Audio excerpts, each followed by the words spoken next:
Alright guys, in this video I'm going to show you how you can pay Shopee SPayLater with GCash.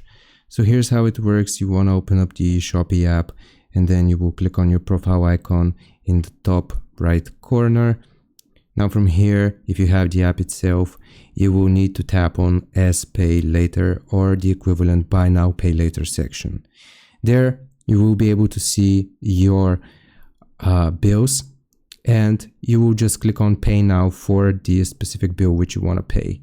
For the payment method, this is going to be very important. You want to select GCash, and while selecting GCash, you will get either a QR code or InstaPay as an option, and then you will scan this QR code with GCash, confirm the payment amount, and authorize the transaction in the GCash app. After payment, you should get confirmation in both GCash and Shopee that the bill was paid, and you can then return to Shopee's SPayLater page and confirm that the outstanding amount is now paid. Your available SPayLater limit may be restored fully or partially. I hope this helps you out. Leave a like and sub, and I'll see you next time.